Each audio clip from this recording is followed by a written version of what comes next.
Ayan, medyo may araw na, maliwaliwanag na. Kanina nagvi-video tayo, madilim pa.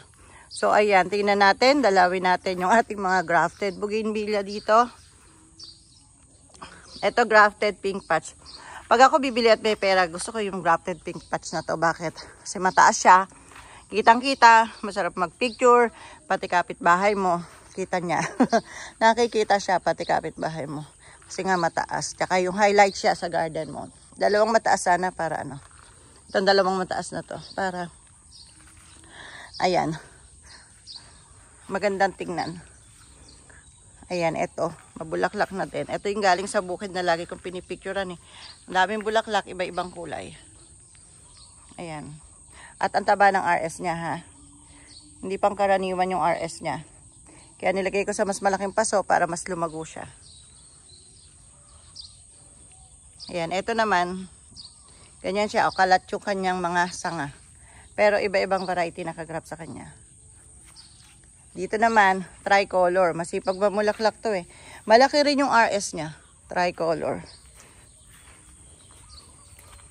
Nangihinaya ako sa sanga na gupitin. Na-trim kasi masipag siyang mamulaklak. Ayan. Sana ma-shape. Kaya lang sayang pag tinrim ko eh. Saka na lang pag magsa-summer na. Ayan. Ito pa.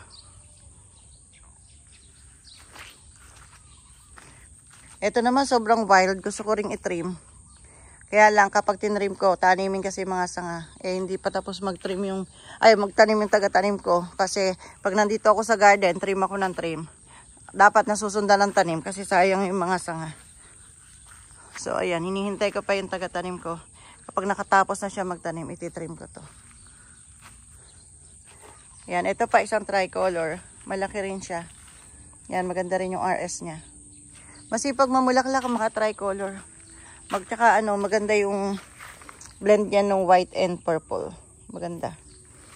Masipag mamulaklak and then maganda.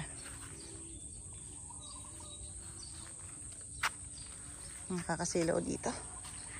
Ito. Tapos barako white. Ayan, marami naman bulaklak. Marami rin bulaklak ang barako white. Ayan. Ayan.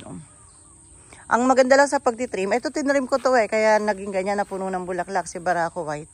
Pagka-trim ko, nag-ano siya, nung pag-usbong niya, may kasama ng mga buds. Yan. Tsaka ito, ano ba to? Hindi ko alam to. Golden Summer Purple ba to? Ayan, parang Golden Summer Purple. Ganda. Malaki to eh. Yan. Parang hindi siya tagulan kasi ang lago-lago niya. Parang hindi tagulan sa kanya. Ang tagulan kasi nakakakalbo eh. Pero siya malago pa rin. Then ito pa isang mabulaklak. Ayan. Pag mayroon nag-resell, ito bibigay natin mga mabubulaklak na to. Ayan. Kahit nag-uulan, ang daming bulaklak. Tsaka ito.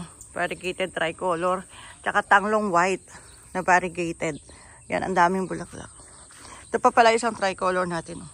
Maliit lang to. Pang 6,000 lang. Ang ganda.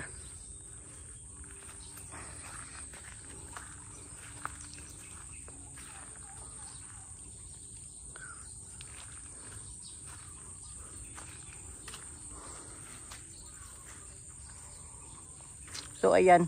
Napili nung nag-avail. Napili niya yung ano, mabubulaklak. Nawala na yung mabulaklak natin. Napili na nung last na bumili. Nawubos na yung mabulaklak natin.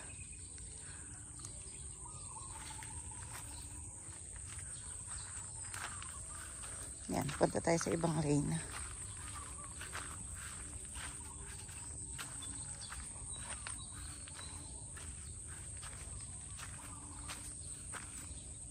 Yan, mahirap pasukin eh, madamo tsaka maano. Mahamog pa, alam nyo yan. Nababasa ako.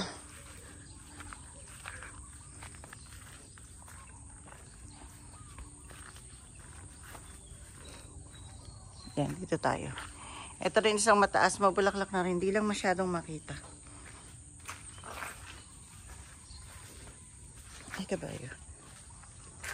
Ito pa isang mabulaklak. Pati yan nun, madilim. Dapat pala pag may sikat ng araw. Pag tanghali naman, sobrang liwanag naman. Ito rin, maraming bulaklak. Yung variegated tricolor. So, ayan, ang ganyan po yung grafted natin ngayon. Pag summer po sila, nakita niyo naman last season, ang tagal na po natin nag-garden. Meron ng 5 years yata. O nga, year 2019, 2020. 2020 tayo nag-start.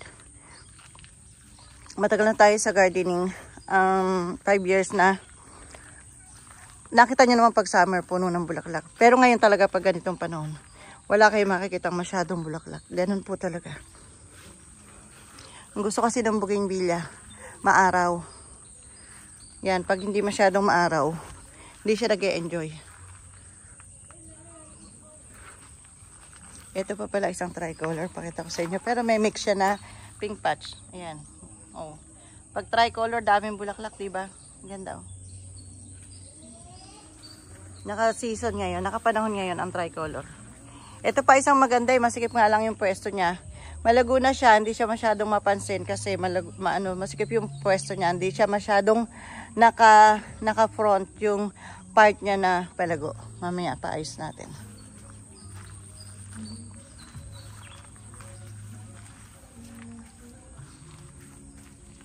Yan. Ito oh, MJ. Kita niyo naman yung RS, diba? Matanda na si RS. Ugat-ugat na. MJ. Yan, yung mga ganyan sana, diba? Mas matataba ng RS na ganyan. Ganyan na magaganda. Yan yung mga tinatawag nilang pang collection item.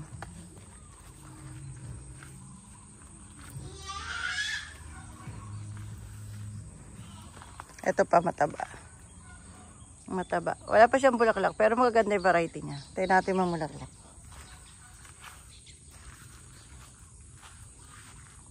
Diyan sa gawin dito, yung mga matataas na iba natin. Yung iba nating mga giant na kalbo. Kalbo ka o ulan.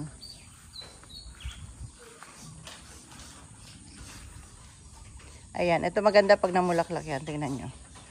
Ano siya eh, yung maraming sanga. Tapos matataba yung mga sanga niya. Ito naman, di mapinturahan. Ewan ko ba naman sa nagpipintura, bakit hindi matsyempuhan yung may araw. Ito sana unang pinturahan kasi naka-fronto eh. Kahapon, nakapagpintura sila ng blue sa bukid. O nakalusot, nakasingit sila. Bakit ito hindi maisingit na pinturahan? Alin pa naman yung nakabungad, siyang pangit ang paso.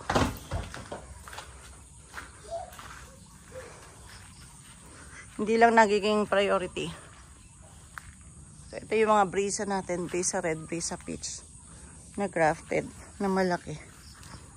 Yan mga ganyang magandang pan-display. Ito naman mga variegated na golden summer white, golden summer purple, ganun. Mga magagandang pan-display, matataas na ganyan. Yan lang yung mga ano, parang kalbo-kalbo, yung mga flame. Yan, mga flame ngayon nakakalbo.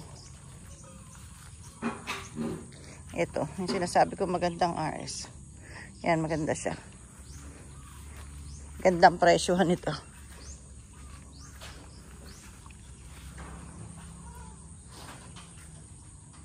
So, ayan. Ang ating mga grafted bougainvillea dito sa Royal Garden.